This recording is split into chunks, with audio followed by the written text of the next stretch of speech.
மன்னர்கள் வீரத்திலும் அறிவிலும் கல்வியிலும் ஈகையிலும் படையிலும் சிறந்து விளங்கியதாக புறநானூற்றிலிருந்து பார்க்கிறோம். பல மன்னர்களை பற்றி பல புலவர்கள் பாடியிருக்கிறார்கள். அவற்றை ஒவ்வொன்றாக கூறுவதற்கு நேரமில்லை. காலத்தின் அருமை கருதி ஒரே ஒரு பாடம், அந்த பாடலிலே ஒரு மன்னரை பற்றி ஒரு புலவர் என்ன சொல்கிறார் என்று பார்ப்போம். அந்த மன்னன் சேரவான் பெருஞ்சேற்று உதியஞ்சேரலாதன் என்று பெயர். இவன் மிக நீண்ட பழங்காலத்துக்கு முன்பு இருந்த சேர மன்னன். அவனை முறிஞ்சியூர் முடிநாகனார் என்ற புலவர் பாடுகிறார். அவர் என்ன சொல்லுகிறார் என்றால், இவன் ஐம்பெரும் பூதங்கள் என்று சொல்லப்படுகிற நிலம், ஆகாயம், காற்று, தீ, நீர், இந்த ஐந்தும் தான் இந்த உலகம். அது போல இவனுக்கு இந்த ஐம்பெரும் குணங்கள் உள்ளன. இவன் நிலத்தை போல் பொறுமை உடையவன். பொறுமைக்கு நிலம்தான் அடையாளமாக உதாரணமாக சொல்லுவார்கள். அகழ்வாரை தாங்கும் நிலம் போல என்பார் வள்ளுவர். அதுபோல இவன் பொறுமைக்கு நிலம் போன்றவன். ஆகாயத்தை போன்ற அகன்ற அறிவும் ஆராய்ச்சியும் உடையவன். காற்றை போன்ற வலிமை உடையவன். தீயை போல் அழிக்கும் ஆற்றல் உடையவன். நீரை போன்ற குளிர்ச்சி, அதாவது அருள் கண்ணோட்டம் உடையவன் என்று பாடுகிறார். இதை போல மற்ற புலவர்களும் மன்னர்களை பற்றி பாடியிருக்கிறார்கள். பொதுவாகவே மன்னர்கள் பல நற்குணங்கள் உடையவர்களாகவும் செங்கோல் செலுத்தியதாகவும் காண்கிறோம். செங்கோல் செலுத்தினார்கள் அல்லது செங்கோல் செலுத்துவதை தங்கள் குறிக்கோளாக கொண்டு வாழ்ந்திருக்கிறார்கள். எல்லா மன்னர்களும் எப்பொழுதும் செங்கோல் செலுத்தி முறையாக ஆட்சி செய்யார்கள் என்று சொல்ல முடியாது. அப்படி செய்யாவிட்டாலும் கூட அவருடைய கருத்து, அவருடைய கொள்கை என்னவென்றால், மக்களை காப்பாற்ற வேண்டும், முறை செய்து காப்பாற்ற வேண்டும். முறை செய்து காப்பாற்றும் மன்னவன் மக்களுக்கு இறையென்று வைக்கப்படும் என்றாரே திருவள்ளுவர். அதை போல முறையான அரசியல் நடத்த வேண்டும் என்பதுதான் அவருடைய கொள்கை. புலவர்களை மதித்தார்கள் மன்னர்கள். பெருமளவில புலவர்களை மதித்தார்கள். ஒரு உதாரணம், சேரமான் தகடூர் எறிந்த பெருஞ்சேரல் இருமுறை என்ற ஒரு மன்னர் இருந்தான், சேரமன்னன். அந்த தகடூர் எறிந்த பெருஞ்சேரல் இருமுறை என்பவனை மோசிக்கேரனார் என்ற புலவர் காண வந்தார். வந்தவர் கொஞ்சம் சற்று களைப்பாக இருந்தார். அங்கு ஒரு கட்டில் காலியாக இருந்தது. அந்த கட்டிலே உட்கார்ந்தார். களைப்பின் மிகுதியினால் அவர் உறங்கிவிட்டார். அந்த கட்டில் சாதாரண கட்டில் அல்ல. அது முரசுகளை வைக்கின்ற, போர் முரசுகளை வைக்கின்ற கட்டில்.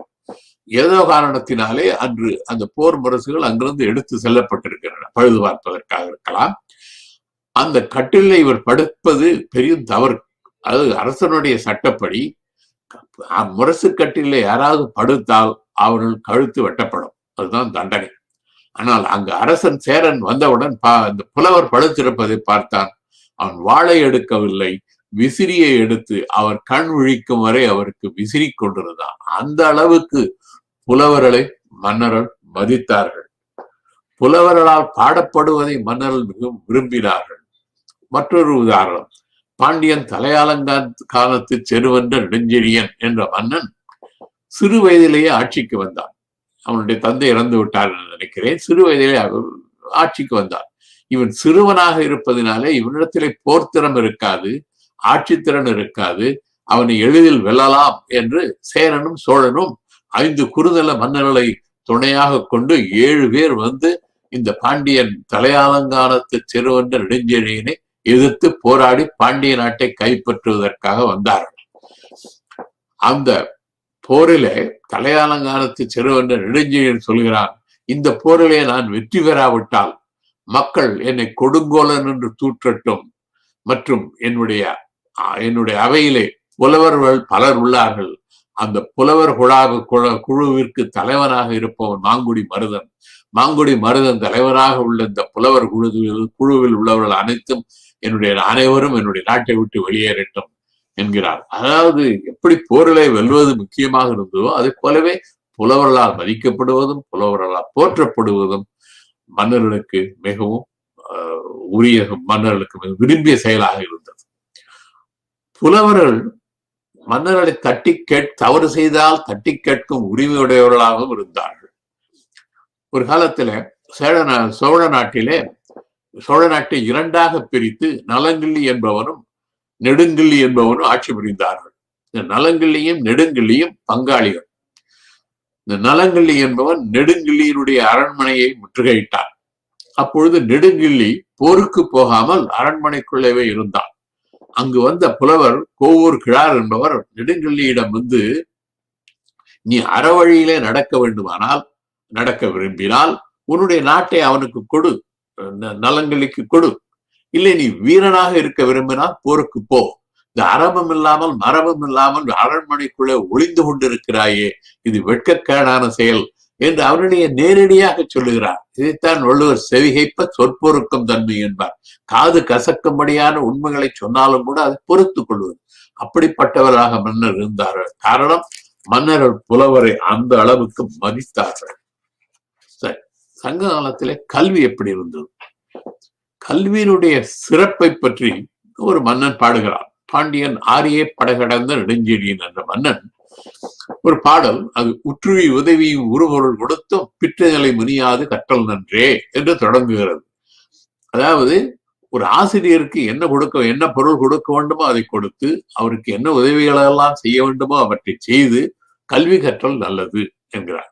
அது மட்டுமல்ல, அவ்வாறு கல்வி கற்றால் ஒரு தாய்க்கு பல பிள்ளைகள் இருந்தாலும் கற்றவனிடத்திலே தாய் கூட அவனை சற்று அன்பாக வேறு மாதிரியாக பார்ப்பாள் என்கிறார். ஒரு மன்னன் ஒரு குடும்பத்திலிருந்து ஒருவனை துணைக்கு ஒரு பணியை செய்ய வேண்டும் என்று அழைப்பதாக இருந்தால், அவன் அந்த குடும்பத்திற்கு சென்று மூத்தவனை வா என்று சொல்ல மாட்டான்.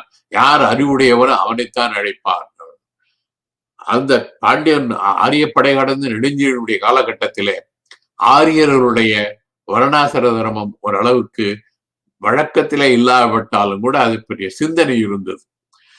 அவன் சொல்லுகிறான், இந்த 4 பிராமணர், சத்திரியர், வைசியர், சூத்திரர் என்றெல்லாம் பிரிக்கப்பட்டிருந்தாலும் சூத்திரன் ஒருவன் கல்வி கற்றிருந்தால் அவனிடத்திலே தான் பிராமணனும் போய் கல்வி கற்பான் என்று கல்வியினுடைய பெருமையை சொல்லுகிறான். கல்வியினுடைய சிறப்பை பாடுகிறான்.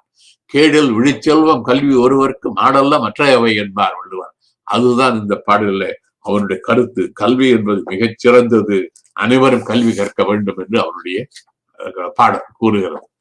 அவருடைய பாடல் கூறுவது மட்டுமல்லாமல் கல்வி கற்றிருந்தார்கள். பரவலாக கல்வி அறிவு இருந்தது என்பதற்கு புறநானூற்றிலிருந்து சான்று காட்ட முடியும்.